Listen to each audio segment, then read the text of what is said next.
Hi guys, welcome to our YouTube channel and Facebook page. ಇವತ್ತಿನ blog ಬಂದ್ಬಿಟ್ಟು ಇವತ್ತು ನಾನು ಬಿರಿಯಾನಿ ಮಾಡ್ತಾಯಿದ್ದೀನಿ. ಸೊ ಇಂದಿನ ಕಾರ್ಯಕ್ರಮಕ್ಕೆ ಸ್ವಾಗತ. ಓಕೆನಾ, ಬಿರಿಯಾನಿಗೆ ಏನು ಚಿಕನ್ ತೊಗೊಂಡ್ಬೇಕು, ಇವಾಗ ಹೋಗ್ತಾ ಇದ್ದೀನಿ. ಸೊ ಫೇಸ್ಬುಕ್ಕಲ್ಲಿ 2.7K ಫಾಲೋವರ್ಸ್ ಕಂಪ್ಲೀಟ್ ಆಗಿದೆ. ಸೊ ಚಾಲೆಂಜ್ ಇರೋದು 10K ಫಾಲೋವರ್ಸ್ಗೆ. Thank you for supporting. 2.7K followers complete ಆಗಿದೆ. ಇವಾಗ ಬಿರಿಯಾನಿ ಮಾಡೋಕ್ಕೆ ಚಿಕನ್ ತೊಗೊಂಡ್ರು. ಎಲೆಕ್ಟ್ರಾನಿಕ್ ಸಿಟಿ ಒಳಗಡೆ ಚಿಕನ್ ತೊಗೊಂಬರೋಕ್ಕೆ ಇವಾಗ ಹೋಗ್ತಾ ಇದ್ದೀವಿ. ಹೇಗಿದೆ ನೋಡಿ ನಮ್ಮ electronic city. LCA company electronic ಸಿಟಿನ ಮೇಂಟೈನ್ ಮಾಡ್ತಿರೋದ್ರಿಂದ ಸ್ವಲ್ಪ ಕ್ಲೀನ್ ಆ್ಯಂಡ್ ಹೈಜೀನ್ ಆಗಿ ಎಲೆಕ್ಟ್ರಾನಿಕ್ ಸಿಟಿ ಕಾಣಿಸುತ್ತೆ.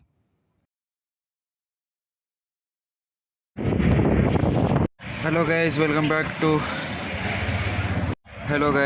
ಬ್ಯಾಕ್. ಇವತ್ತು ಬಿರಿಯಾನಿ ಮಾಡಬೇಕು ಅಂದ್ಕೊಂಡಿದ್ವಿ. ಸೊ ನನ್ನಿಂದ ಪ್ಲ್ಯಾನ್ ಇತ್ತು. ಸೊ ಬಿರಿಯಾನಿ ಮಾಡೋದಕ್ಕೋಸ್ಕರ ಚಿಕನ್ ತೊಗೊಂಬರೋಣ ಅಂತ. ಇವತ್ತು ನಾನೇ ಬಿರಿಯಾನಿ ಮಾಡ್ತಾ ಇರೋದು ಸ್ಪೆಷಲಾಗಿ. ಸೊ ನೋಡೋಣ ಯಾವ ಥರ ಬರುತ್ತೆ ಬಿರಿಯಾನಿ, ಗೊತ್ತಿಲ್ಲ ನಿಜವಾಗ್ಲೂ. ಟ್ರೈ ಮಾಡೋಣ ಅಂತ ಮಾಡಿದ್ದೀವಿ. ಬಿರಿಯಾನಿ ಮಾಡೋಕ್ಕೆ ಬರುತ್ತೆ, ಬಟ್ ಲಾರ್ಜ್ ಮೆಂಬರ್ಸಿಗೆ ಮಾಡ್ತಿರೋದು ಇದೆ ಫಸ್ಟು. ಯಾಕೆಂದರೆ ಬಿರಿಯಾನಿ ಬೇಕಾದ ರೆಸಿಪಿ ಎಲ್ಲ ರೆಡಿ ಆಗಿದೆ. ಮನೆಗೆ ಹೋಗಬೇಕು, ಬಿರಿಯಾನಿ ಮಾಡೋದು ಆಗುತ್ತೆ. ಒಂದು 3 o'clock ಆಗುತ್ತೆ. ಚಿಕನಲ್ಲಿ ಕಟ್ ಮಾಡಿಸ್ತವ್ರೆ, ಅಪ್ಪ ಕಟ್ ಮಾಡಿಸ್ತವ್ರೆ ನಿಂತ್ಕೊಂಡು.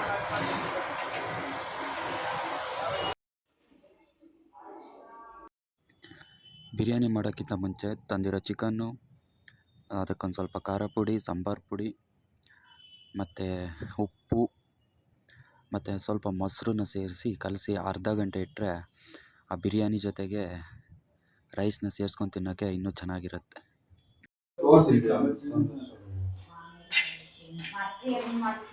ಬಿರಿಯಾನಿಗೆ ಮಸಾಲೆಗಳು ಉಕ್ಕೋಬೇಕು. ಕಮ್ಮು ಚೆನ್ನಾಗಿರುತ್ತೆ ಬಿರಿಯಾನಿ. ಎಷ್ಟು ಕಸೂರಿ ಮೆಂತೆ ಇಲ್ಲ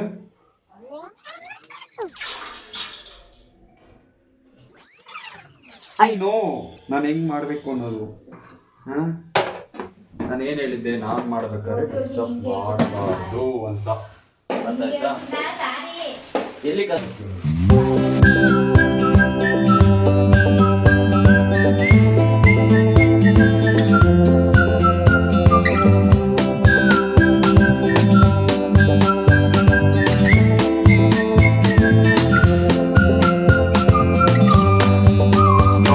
ಚೆನ್ನಾಗಿ ಬರುತ್ತೆ ಬಿರಿಯಾನಿ ತಿನ್ನೋದಕ್ಕೆ. ಅದಕ್ಕೆ ಸ್ವಲ್ಪ ಎಲ್ಲ ಮಸಾಲೆಗಳು ಹುರಿದು ಎಣ್ಣೆಗೆ ಹಾಕಿದ್ರೆ ಚೆನ್ನಾಗಿ ಬರುತ್ತೆ ನೋಡಿ. ಇದು ಮೆತ್ತಗಾಗಿರುತ್ತೆ.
ಲಕ್ಕಿ ಅಲ್ಲಿ ನಿಂತಿದೆ. ನನ್ನ ಗಾಡಿಗೆ ಇವಾಗ GPS ಟ್ರ್ಯಾಕರ್ ಹಾಕ್ಸಕ್ಕೆ ಹೋಗ್ತಾ ಇದ್ದೀನಿ. ಅಜಾಸ್ light smart GPS tracker. Features ಚೆನ್ನಾಗಿದೆ, ಇಲ್ಲಿ ಕಣ್ಣಿಗೆ ಕಾಣಿಸ್ತದೆ. ಓಕೆ, ಇದಕ್ಕೆ ಇವಾಗ ಹಾಕ್ಸೋದು. ನನ್ನ ಗಾಡಿಗೆ ಇವಾಗ GPS ಟ್ರ್ಯಾಕರ್ ಹಾಕ್ತಾಯಿದ್ದಾರೆ. ಸೊ ಅದು ವೈರ್ ಕನೆಕ್ಷನ್ ಇರೋದ್ರಿಂದ ಸ್ವಲ್ಪ ಎಲ್ಲ ನೀಟಾಗಿ ರೀಚ್ ಆಗ್ತವ್ರೆ.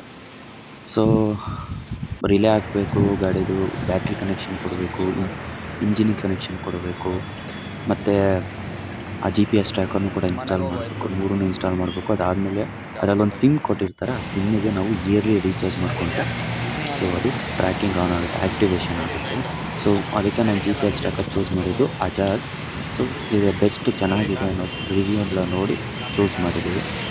ಸೊ ನೋಡಬೇಕು ಯಾವ ರೀತಿ ಇರುತ್ತೆ ಅಂತ. ಸಿಮ್ ಆಲ್ರೆಡಿ ಹಾಕಿ ಆ್ಯಕ್ಟಿವೇಶನ್ ಮಾಡಿ ರೀಚಾರ್ಜ್ ಮಾಡಿದ್ದೀವಿ. ರೀಚಾರ್ಜ್ ಮಾಡಿ ಆಲ್ರೆಡಿ ಇನ್ಸ್ಟಾಲ್ ಕೂಡ ಮಾಡ್ತಾವೆ. ಆ್ಯಕ್ಟಿವೇಟ್ ಆಯಿತು. ಇವತ್ತು ಎಂಡ್ ಆಫ್ ದ ಲಾಗ್ ಇಷ್ಟೇ. ಪೀಸ್. ಮತ್ತೆ ಸಿಗೋಣ ನೆಕ್ಸ್ಟ್ ಲಾಗಲ್ಲಿ.